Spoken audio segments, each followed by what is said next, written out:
नमस्कार दोस्तों, स्वागत है आपके अपने YouTube चैनल RGS में।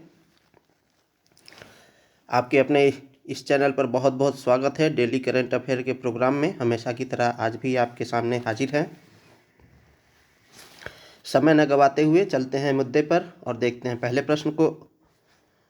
डायमंड इम्प्रेस्ड ऑथराइजेशन जो है DIA योजना किस मंत्रालय द्वारा शुरू किया गया? तो क्या यह पृथ्वी विज्ञान मंत्रालय द्वारा शुरू किया गया, वाणिज्य मंत्रालय द्वारा शुरू किया गया, रक्षा मंत्रालय द्वारा शुरू किया गया और गृह मंत्रालय द्वारा शुरू किया गया? तो किसके द्वारा शुरू किया गया? तो ये जो है वाणिज्य मंत्रालय द्वारा शुरू किया गया है। और ये किया क्यों गया है? डायमंड के निर्यात को बढ़ाने के लिए, आयात और निर्यात को बढ़ाने के लिए, ताकि जो है इंपोर्ट फ्री ड्यूटी हो सके। चलिए इसके एक्सप्लेनेशन को देखते हैं। तो वाणिज्य मंत्रालय ने हाल ही में डायमंड इम्प्रेस्ड ऑथराइजेशन योजना शुरू की है, जिसका उद्देश्य भारत के हीरा उद्योग की वैश्विक प्रतिस्पर्धात्मकता को बढ़ाना है। यानी हीरा उद्योग में भारत जो है प्रतिस्पर्धी के रूप में उभरे, इसलिए ये योजना लाई गई है। तो क्या है? ठीक है, diamond imprest authorisation. Diamond imprest authorisation योजना की मुख्य विशेषता क्या है? ड्यूटी फ्री आयात होगा। इस योजना के तहत 25 सेंट से कम के प्राकृतिक कटे और पॉलिश किए गए हीरो का शुल्क मुक्त आयात करने की अनुमति है। निर्यात दायित्व जो है, निर्यात पर 10% मूल्य संवर्धन का पालन अनिवार्य है। पात्रता, वे हीरा निर्यातक पात्र हैं जिनके पास 2 स्टार एक्सपोर्ट हाउस का दर्जा हो और प्रति वर्ष $15 मिलियन का निर्यात हो, तो वो इसके लिए पात्र होंगे। इसके अपवाद भी हैं। तो अपवाद में क्या है? यह योजना लैब में निर्मित हीरो पर लागू नहीं होगी। मुक्त किए गए कर basic custom duty, additional custom duty, educational cess, anti dumping duty, countervailing duty और अन्य करों से छूट है इसमें। तो यहाँ पर एक पॉइंट आया है कि 10% मूल्य संवर्धन। जैसे कोई भी हम प्रोडक्ट लेते हैं, रॉ मटेरियल, सपोज ये रॉ मटेरियल है और एक मग्गा ये दूध है मान लीजिए, और हम जो है इससे चाय बनाते हैं। तो सपोज ये 100 रुपये का ख़रीदा गया, ठीक है, और जब हम इससे चाय बना करके उसमें और कुछ ऐड करके उसका वैल्यू जो है बढ़ा दे रहे हैं, ठीक है, तो चीनी मिलाया, चाय पत्ती मिलाया, जो भी मिलाया, अदरक मिलाया, तो वही 100 रुपये के दूध से हम जो है 200 रुपये का यहाँ चाय बेच दिए। तो क्या हो गया? इसका मूल्य संवर्धित हो गया। या गेहूँ लिए, ये गेहूँ हो गया पूरा, और इसको जब हम आटा में तब्दील कर दिए तो क्या हो गया? गेहूँ मान लीजिए हम 30 रुपये किलो खरीदे और जब आटा बना देंगे तो उसको हम 40 रुपये किलो बेचेंगे। तो ये क्या हो गया? मूल्य संवर्धन हो गया। तो 10% मूल्य संवर्धन का पालन करना अनिवार्य होगा इसके लिए, ठीक है। भारतीय हीरा उद्योग पर प्रभाव क्या पड़ेगा? तो निर्यात में सुधार और रोजगार के अवसर उपलब्ध होंगे। हीरा उद्योग को निर्यात में गिरावट और नौकरी के नुकसान जैसी चुनौतियों का सामना करना पड़ा है। जो ये योजना लाई गई है, स्थानीय प्रसंस्करण को बढ़ावा देकर इन समस्याओं को दूर करने और रोजगार के अवसर बढ़ाने में मदद करेगी। यह योजना जो है हीरा क्षेत्र को पुनर्जीवित करने के लिए बनाई गई है, जिसमें छोटे और मध्यम उद्यम स्मॉल एंड मीडियम इंटरप्राइजेज जो है वो शामिल हैं तथा बड़े निर्यातकों का समर्थन शामिल है। अब देखिए, उद्यम को जो है कितने कैटेगरी में बांटते हैं? एक होता माइक्रो, एक होता है स्मॉल, एक होता है मीडियम। ठीक है, तो अगर मैन्युफैक्चरिंग है, मैन्युफैक्चरिंग यानी कोई भी चीज़ हम बना रहे हैं, और एक है सर्विसेज, सर्विसेज, तो जब इसका जो टर्नओवर है या इन्वेस्टमेंट है वो ₹25 लाख तक रहेगा, तो क्या बोलेंगे, माइक्रो। जो स्मॉल वाले का है 25 लाख से 5 करोड़ तक का जो इन्वेस्टमेंट करेंगे तो उसे हम बोलेंगे स्मॉल, और 5 करोड़ से 10 करोड़ के बीच में जब ये रहेगा तो हम बोलेंगे ये मीडियम इंटरप्राइजेज है। ठीक है, तो ये मैन्युफैक्चरिंग के लिए हो गया, यानी विनिर्माण के लिए, निर्माण के लिए। ठीक है, और सर्विस सेक्टर में वही वैल्यू बदल जाती है, ये 10 लाख तक होती है वैल्यू, 10 लाख तक, और यहाँ पर 10 लाख से 2 करोड़ तक, और ये 2 करोड़ से 5 करोड़ तक। ठीक है, तो ये किसके लिए है, छोटे और मध्यम उद्यमों, यानी स्मॉल एंड मीडियम इंटरप्राइजेज के साथ बड़े निर्यातकों का समर्थन भी इसमें शामिल रहेगा। तो ये चीज़ याद रखिएगा कि अगर प्रश्न में आ जाए घुमा करके कि डायमंड इम्प्रेस्ड ऑथराइजेशन जो है बड़े उद्योगों के लिए लाया गया है, तो वो गलत हो जाएगा, ये छोटे और मध्यम उद्यमों के लिए लाया गया है। अगला प्रश्न देखते हैं, निम्नलिखित कथनों पर विचार करें। जनजाति स्वास्थ्य देखभाल सेवा धरती आबा जनजाति ग्राम उत्कर्ष अभियान के तहत एक महत्वपूर्ण पहल है। तो अभी जो है क्या हुआ है, जनजाति स्वास्थ्य देखभाल सेवा शुरू की गई है, तो उसी को लेकर के ये क्वेश्चन है, जिसका उद्देश्य भारत के जनजाति समुदायों की गंभीर स्वास्थ्य और कल्याण संबंधी चुनौतियों का समाधान करना है। तो इसमें से बताने हैं कि कौन से कथन सही हैं। तो इसमें दोनों कथन सही हैं, तो राइट आंसर हमारा बी हो जाएगा। इसकी व्याख्या को देखें तो जनजाति कार्य मंत्रालय, तो मंत्रालय याद रखिएगा, जनजाति कार्य मंत्रालय ने स्वास्थ्य और परिवार कल्याण मंत्रालय के सहयोग से, तो जनजाति कार्य मंत्रालय है उसने शुरू किया, सहयोग किसका लिया, स्वास्थ्य और परिवार कल्याण मंत्रालय का सहयोग लिया। 20 जनवरी 2025 को नई दिल्ली के भारत मंडपम में राष्ट्रीय जनजाति स्वास्थ्य कॉन्क्लेव 2025 का आयोजन किया। यह ऐतिहासिक आयोजन धरती आबा जनजाति ग्राम उत्कर्ष अभियान के तहत महत्वपूर्ण पहल है, जिसका उद्देश्य भारत के जनजाति समुदायों के सामने आने वाली महत्वपूर्ण स्वास्थ्य और कल्याण चुनौतियों का समाधान करना है। 2047 तक सिकल सेल एनीमिया को खत्म करने, तो ये लक्ष्य रखा गया है 2047 तक सिकल सेल एनीमिया को खत्म करना है, सिकल सेल एनीमिया को खत्म करना है। ठीक है, और 2047 ही है जो है हमारा विकसित भारत का लक्ष्य रखा गया है। तो विकसित भारत का लक्ष्य भी जो है ये रखा गया है 2047 ही। तो दोनों जब हम विकसित होंगे तो सिकल सेल क्यों रहेगा, तो हमें जो है सिकल सेल एनीमिया भी खत्म करना है, तो ये लक्ष्य निर्धारित रखा गया है। ठीक है, प्रयासों के तहत 2021-22 जनवरी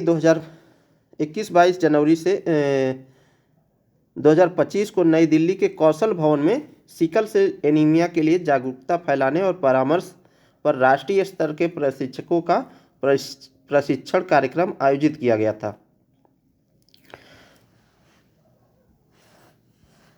प्रधानमंत्री आबा जनजाति ग्राम उत्कर्ष अभियान के बारे में देख लें, तो अभी जो है पिछले वर्ष ही 2 अक्टूबर 2024 को प्रधानमंत्री जी ने महात्मा गांधी की जयंती पर झारखंड के हजारीबाग से, ठीक है, धरती आबा जनजाति ग्राम उत्कर्ष अभियान की शुरुआत किया था, और इसमें जो कुल परिव्यय था वो 79,156 करोड़ रुपए था। ये केंद्र प्रायोजित योजना है, जिसमें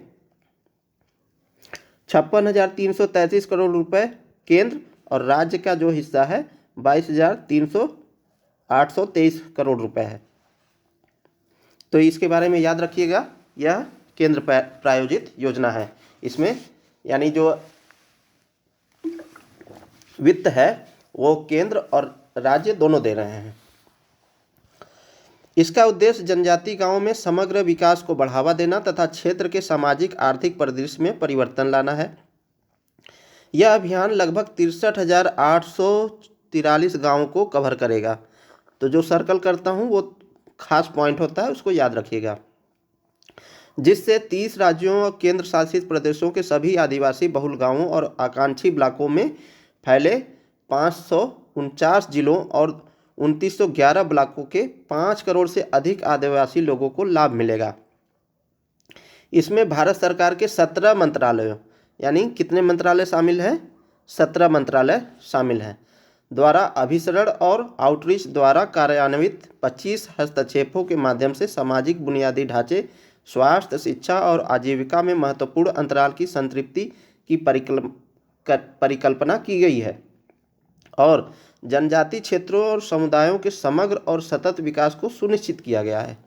तो धरती आबा के बारे में देख लिया, ठीक है। और जो महत्वपूर्ण प्रोग्राम चलाया गया जो जनजातीय कार्य मंत्रालय के द्वारा, जनजातीय स्वास्थ्य देखभाल, वो भी हमने देख लिया। तो ये दोनों एक दूसरे से इंटरलिंकिंग है और धरती आबा के तहत ही जो है वो प्रोग्राम शुरू किया गया है। निम्नलिखित कथनों पर विचार करें। अगला प्रश्न देखें। वित्त वर्ष 2022-23 में राष्ट्रीय आय का डिजिटल लेन देन 11.74% हो गया या योगदान रहा और डिजिटल इंडिया पहल की शुरुआत 2015 में की गई। तो पूछ क्या रहा है, इनमें से कौन से कथन सही हैं या सही है?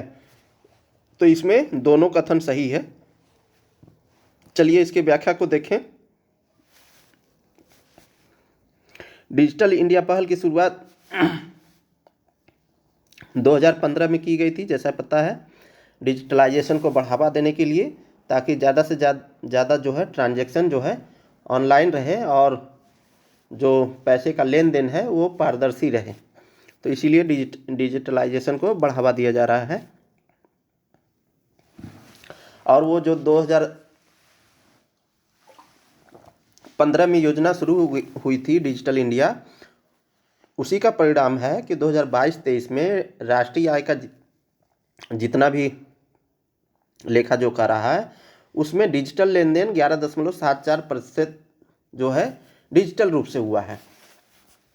व्याख्या देखें तो इलेक्ट्रॉनिक्स और सूचना प्रौद्योगिकी मंत्रालय, यानी इसी को बोलते हैं MeitY, ministry of electronics and information technology, इसी को बोलते हैं, भारत सरकार की डिजिटल अर्थव्यवस्था का अनुमान और माप रिपोर्ट जारी किया है। 2022-23 में भारत की डिजिटल अर्थव्यवस्था का राष्ट्रीय आय का 11.74% तक पहुंचने का अनुमान है। तीव्र विकास पर ध्यान केंद्रित करता है। भविष्य के लिए तैयारी क्या है कि भारत की डिजिटल अर्थव्यवस्था 2030 तक जीडीपी का 5वां भाग योगदान देगी।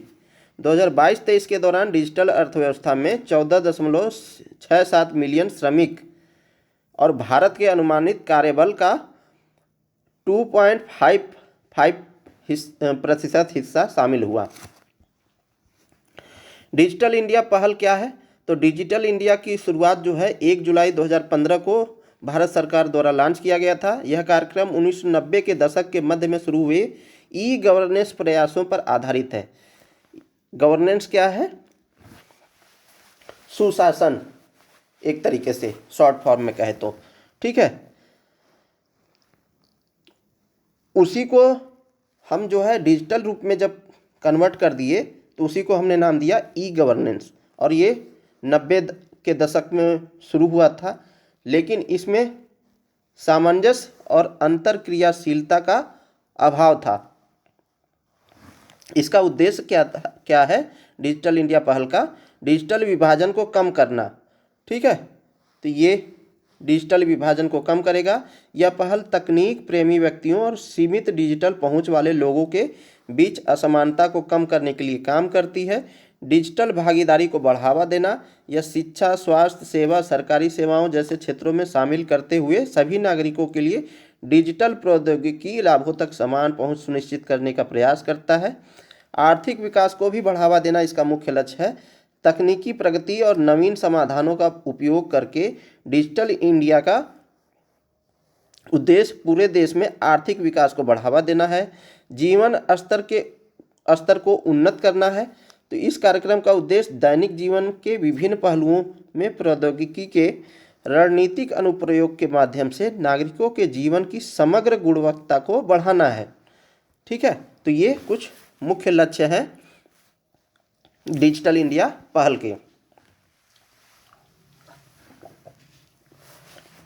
DTAA के तहत प्रमुख उद्देश्य परीक्षण के लिए नए दिशा निर्देश किसने जारी किया है? तो DTAA के तहत जो है नए दिशा निर्देश जो है किसने जारी किया है? CBDT ने जारी किया है। ठीक है, तो इसका राइट आंसर क्या होगा? CBDT ने जारी किया है। इसके व्याख्या को देखें तो हाल ही में केंद्रीय प्रत्यक्ष कर बोर्ड यानी CBDT ने राजस्व रिसाव को रोकने के लिए राजस्व रिसाव क्या है कि जो भी राजस्व प्राप्त हो रहा है, ठीक है, चाहे जिस भी मार्फत से हमें सरकार को पैसा मिल रहा है उसमें जो लीकेज हो जाता है यानी कहीं और पहुंच जाता है भ्रष्टाचार के माध्यम से चाहे किसी भी माध्यम से, उसे रोकने के लिए भारत के दोहरे कराधान परिहार समझौतों DTAA के तहत मुख्य उद्देश्य परीक्षण PPT के अनुप्रयोग के लिए अद्यतन मार्गदर्शन जारी किया है। नए निर्देश Bharat Cyprus, Bharat Mauritius, Bharat Singapore के तहत कुछ प्रावधानों को छूट देते हैं। मार्गदर्शन में कर प्राधिकारियों को पूरक मार्गदर्शन के लिए आधार क्षरण एवं लाभ हस्तांतरण कार्य योजना 6 के साथ साथ संयुक्त राष्ट्र मॉडल कर कन्वेंशन का संदर्भ लेने के लिए प्रेरित किया गया है। तो थोड़ा टेक्निकल टर्म्स है, इस छोटे छोटे पॉइंट्स को आप समझिएगा, इंटरनेट का सहारा लीजिएगा, क्योंकि वीडियो में बताएंगे तो बहुत लंबा क्लास हो जाएगा।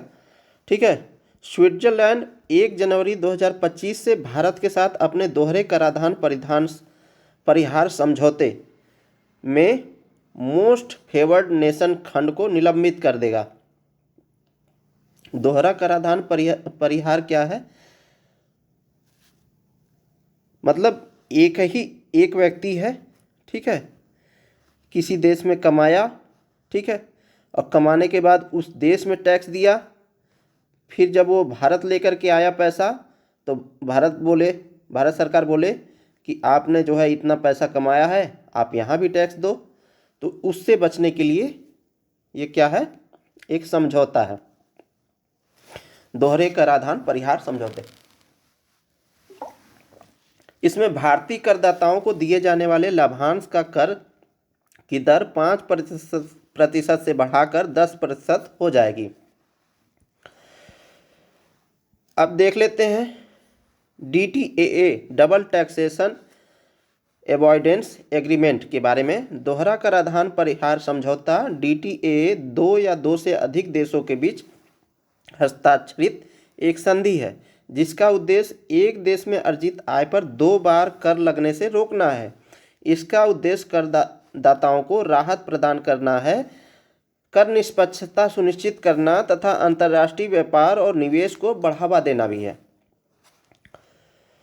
DTAA के उद्देश्य क्या हैं? दोहरे कराधान से बचाव, एक ही आय पर 2 बार कर का भुगतान करने से रोकता है, वित्तीय अपवंचन की रोकथाम यानी कर अपवंचन से निपटने के लिए सूचना साझा करने में सक्षम बनाता है, अंतर्राष्ट्रीय व्यापार प्रोत्साहन, स्पष्ट कर नियमों और कम देयताओं के साथ सीमा पार व्यापार को बढ़ावा देता है, अब ये देखिए एक शब्द आया है कर अपवंचन, इसे आप बढ़िया समझिए।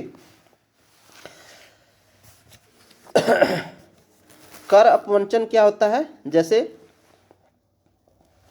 टैक्स अथॉरिटी है भारत में, इनकम टैक्स डिपार्टमेंट, ठीक है। तो सपोज किसी व्यक्ति की आय जो है 10 लाख हुई पूरे वर्ष में, ठीक है, लेकिन वो क्या है, अपनी आय को 10 लाख न शो करके जो है 3 लाख ही शो कर रहा है, ठीक है। तो ये क्या कर रहा है, ये टैक्स अथॉरिटी से, आयकर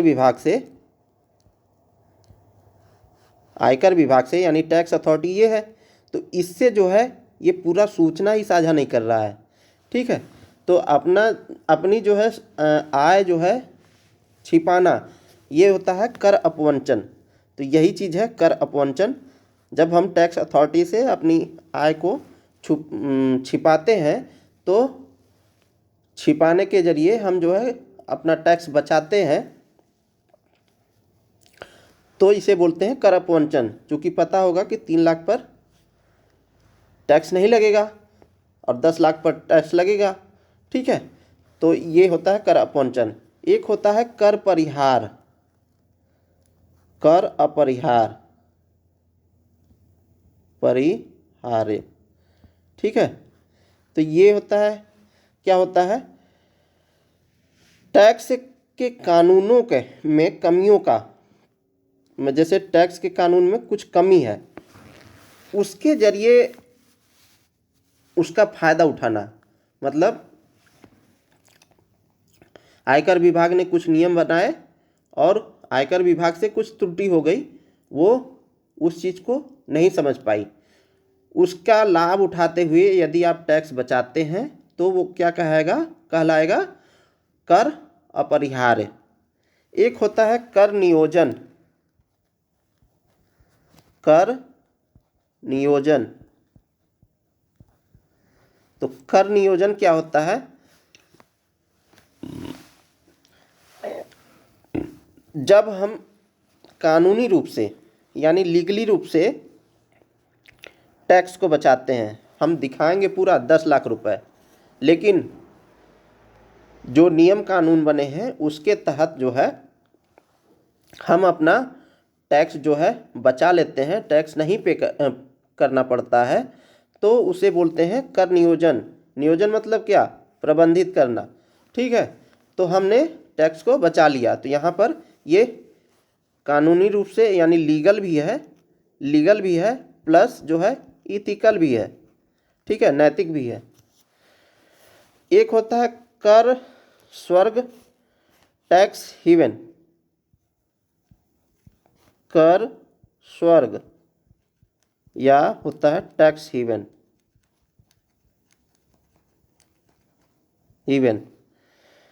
तो ऐसे देश जहाँ पर कर या तो जीरो हो या बहुत ही नाम मात्र का लगता हो, तो उसे ही बोलते हैं कर स्वर्ग कंट्री या टैक्स हेवन कंट्री,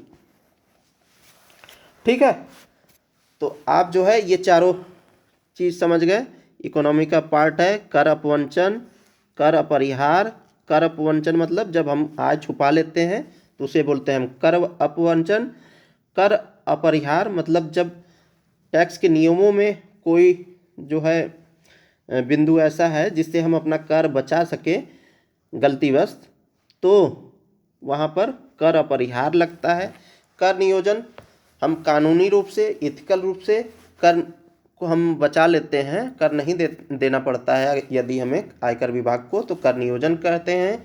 और टैक्स हेवन कंट्री ऐसे देश जहाँ पर टैक्स जो है बहुत कम लगते हों या शून्य के बराबर हो, तो उसे हम टैक्स हेवन कंट्री कहते हैं।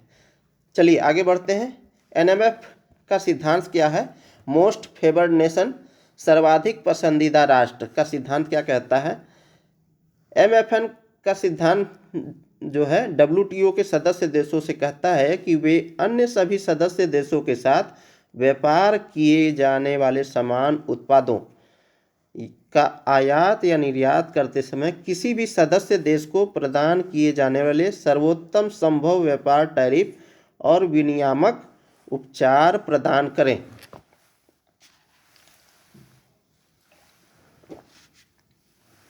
ठीक है।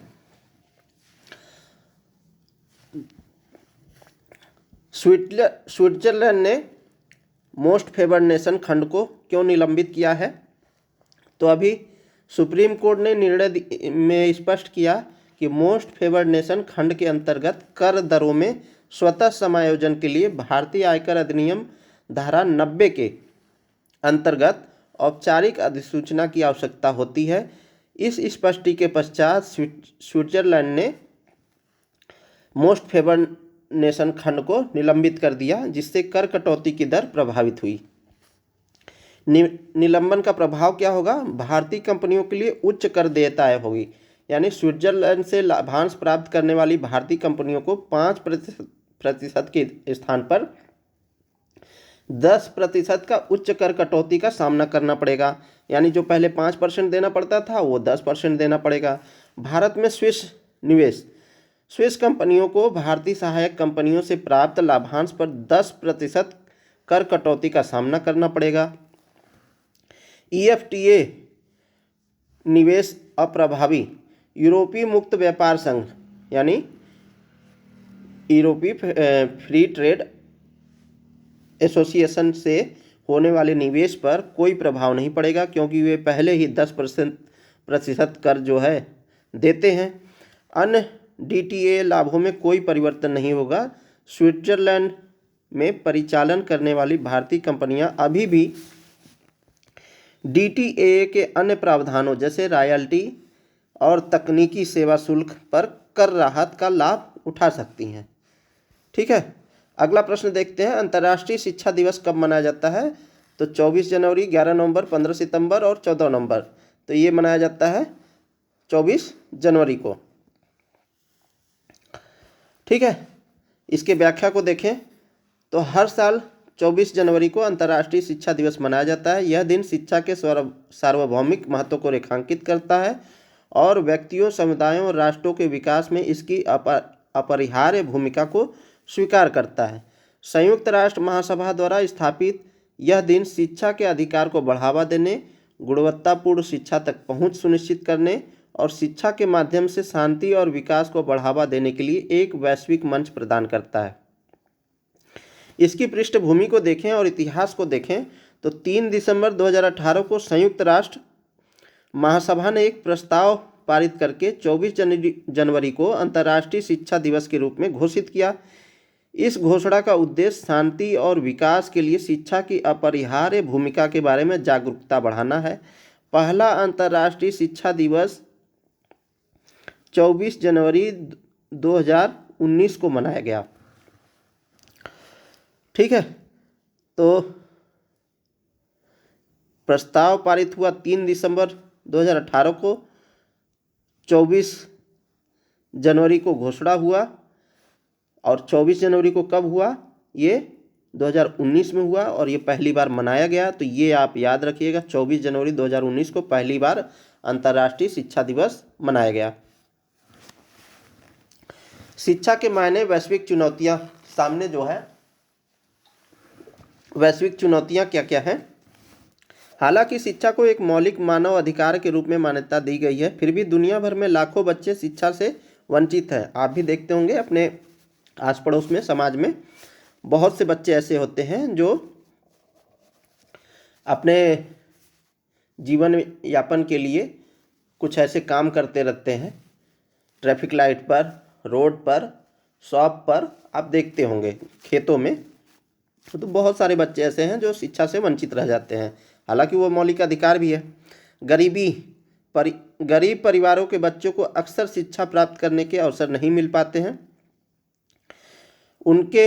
उनमें संघर्ष और आपदाएं भी ज़्यादा होती हैं। युद्ध, प्राकृतिक आपदाएं, अन्य संकट शिक्षा प्रणालियों को बाधित करते हैं और बच्चों की शिक्षा को खतरे में डालते हैं। जैसे सीरिया में हो रहा है, उधर जो है रूस और यूक्रेन में हो रहा है। तो अब ऐसी स्थिति में कौन सा बच्चा कहाँ पर जाके पढ़ेगा?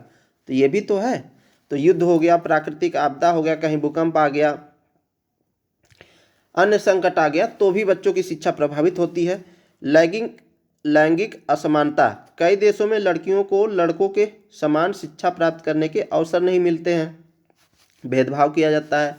जन्म से लेकर के यानी गर्भ से लेकर के और कब्र तक उनके साथ भेदभाव होते रहता है समाज में। तो लैंगिक असमानता रहती है। गुणवत्ता की कमी, कई स्कूलों में बुनियादी सुविधाओं, योग्य शिक्षकों, उपयुक्त शिक्षण सामग्री की कमी होती है, जिससे शिक्षा की गुणवत्ता प्रभावित होती है। बेहतर शिक्षा हेतु कुछ प्रयास भी किए गए हैं, जैसे सर्व शिक्षा अभियान, राष्ट्रीय माध्यमिक शिक्षा अभियान, समग्र शिक्षा अभियान, नई शिक्षा नीति 2020, न्यू एजुकेशनल पॉलिसी 2020। तो ये कुछ प्रयास भी किए गए हैं। अगला प्रश्न देखते हैं, अभी हाल ही में पराक्रम दिवस कब मनाया गया? तो ये मनाया गया 23 जनवरी। और पिछले क्लास में मैंने नेताजी के बारे में कुछ जिक्र करना चाहा था हमने, परंतु क्या हुआ कि वीडियो पॉज हो गया और वहीं पर पॉज होने के कारण क्लास एंड हो गई। तो बहरहाल हमने कल नहीं जिक्र किया था, आज उसे हम देख लेते हैं। तो पराक्रम दिवस कब मनाया जाता है? 23 जनवरी को मनाया जाता है। तो अभी हमारी जो महामहिम जी हैं, राष्ट्रपति द्रौपदी मुर्मू जी, उन्होंने पराक्रम दिवस पर ट्वीट किया और लिखा उन्होंने कि पराक्रम दिवस के रूप में मनाए जाने वाले नेताजी सुभाष चंद्र बोस जो है, उनकी जयंती पर भारत माता के महानतम सपूतों में से एक को अपनी विनम्र श्रद्धांजलि जो है अर्पित करती हूँ। ठीक है। Netaji is among the most resolute and inspiring figures in the Indian freedom struggle. तो वो इन्होंने ट्विटर में यानी एक्स में जो है पोस्ट किया है, नेताजी भारत के स्वतंत्रता संग्राम में सबसे दृढ़ निश्चयी और प्रेरक व्यक्तियों में से एक हैं। और उन्होंने आगे लिखा है, स्वतंत्रता के लिए उनके आह्वान ने लाखों भारतीयों को स्वतंत्रता संग्राम में शामिल होने के लिए प्रेरित किया।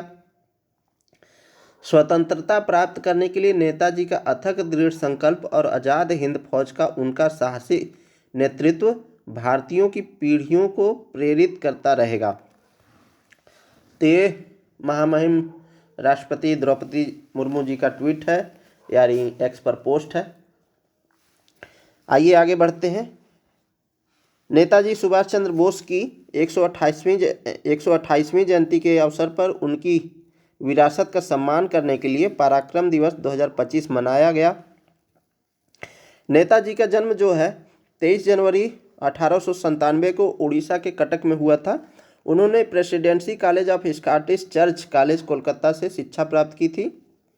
उन्होंने भारतीय राष्ट्रीय कांग्रेस में सक्रिय भाग लिया और 1948 में इसके अध्यक्ष भी बने। 1939 में कांग्रेस से अलग होकर उन्होंने फॉरवर्ड ब्लॉक नामक संगठन की स्थापना की। ठीक है।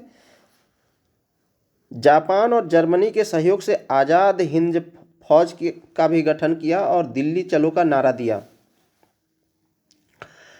एक्चुअल में जो नेताजी थे वो डोमिनियन स्टेट के पक्ष में नहीं थे। उनका मानना था कि हमें जो है पूर्ण स्वतंत्रता चाहिए, पूर्ण स्वराज चाहिए। तो इसीलिए जो है उन्होंने आज़ाद हिंद फौज की स्थापना की थी। उनका प्रसिद्ध नारा था, तुम मुझे खून दो मैं तुम्हें आज़ादी दूंगा, जो स्वतंत्रता संग्राम में प्रेरणा का स्रोत बना।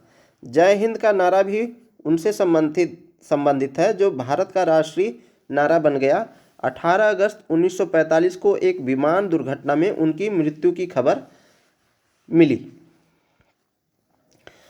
तो ये रहा पराक्रम दिवस। ठीक है। नेताजी सुभाष चंद्र बोस की जयंती हर साल 23 जनवरी को मनाई जाती है। और वर्ष 2021 से भारत सरकार ने उनकी जयंती को पराक्रम दिवस के रूप में मनाने का निर्णय लिया। तो ये पॉइंट याद रखिएगा, 2021 मनाया जा रहा है।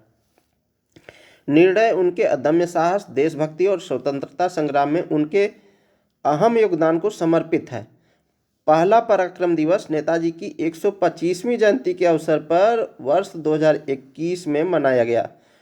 तो पहली बार कब मनाया गया? 2021 में। वो उस समय जो है नेताजी की कौन सी जयंती थी? 125वीं जयंती। ठीक है, तो बस आज के लिए इतना ही। और आप लोगों का इस चैनल के साथ जुड़ने के लिए बहुत बहुत शुक्रिया, धन्यवाद। और उम्मीद करते हैं वीडियो आप लोगों को पसंद आया होगा और आपके एग्ज़ाम के लिए बहुत ही हेल्पफुल होगा। हमारी कोशिश यही है कि आगामी जो भी एग्ज़ाम हो आप उसमें अपना अच्छा प्रदर्शन कर पाएँ। और इस वीडियो के माध्यम से हम जो है तमाम दिन भर की सूचनाओं को आप तक पहुंचाते रहें और आप अपनी तैयारी को आगे बढ़ाते रहें। इन्हीं सब उम्मीदों के साथ मैं आप सभी से कहता हूं अलविदा, और जो है मिलते हैं कल किसी और वीडियो में। तब तक के लिए धन्यवाद। कमेंट बॉक्स में मैं क्या और इस वीडियो में सुधार कर सकता हूं ये आप ज़रूर बताइए, ताकि आने वाला वीडियो जो है और भी जो है सारगर्भित हो सके, आपकी परीक्षा की दृष्टि से और भी बेहतर हो सके। ठीक है, तो मिलते हैं नेक्स्ट वीडियो में। बहुत बहुत धन्यवाद, शुक्रिया, जय हिंद।